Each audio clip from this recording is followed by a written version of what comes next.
2 people have tested positive to COVID-19 in the Northern Territory, forcing a 72-hour lockdown in the town of Katherine.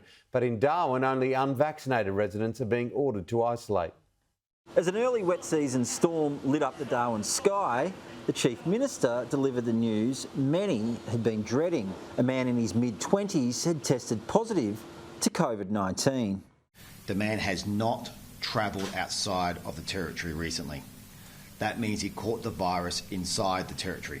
We don't know where and we don't know when, but this is community transmission. It's the first case in the NT with an unknown source. The unvaccinated man had been active in the Darwin and Katherine community for almost a week. One of Darwin's most popular nightclubs is among the exposure sites. Of course, we dread this. We've dreaded this, and we've been preparing for it for all of these months, for nearly 2 years now. Katherine was sent into a 72-hour lockdown. For the greatest, a new policy it's describing as a lockout. If you are fully vaccinated in the Greater Darwin region, you can go to work, you can hit the shops, you can visit the homes of other fully vaccinated people. But unvaccinated residents have been told to stay home. I flagged this approach nearly 2 months ago. It is not a surprise to anyone. Everybody knew that this is the footing that we were moving to, only locking down the unvaccinated.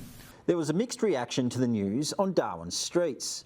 It's a terrible thing happening right here in NT. Just got here for a holiday and, it looks like we're going to snap lockdown, but lucky I'm vaxxed. So everyone out there, get vaxxed. Double vaccinated? I'm not double vaxxed. Oh, you gonna be now? No, I was actually getting my first gig, my first vax tomorrow. I actually was. I was getting my first vax tomorrow. It's a sign. Double vaxxed. Round the table. Oh, really? Yeah. Double vax. Double vax. Double vax. Double. As the sun came up, cafe owners were left to figure out who they were allowed to serve. We're just trusting that people will do the right thing with a little bit of persuasion it's not our rule. We didn't make the rules. We're just trying to follow them. Soon, the government announced a second case. There are 5 household contacts in Katherine. All have been tested.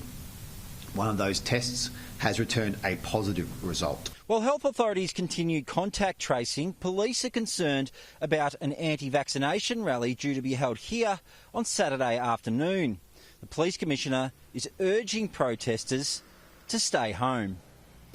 Please just let us get through this next 72 hours while we continue to do the very important work to ascertain where this COVID transmission may have entered the Territory. The Chief Health Officer issued a separate plea. We need the community to play their part in this. We need them to come forward and get vaccinated. Or in other words, Get your jab. Be safe. I'm COVID. Matt Cunningham, Sky News, Darwin.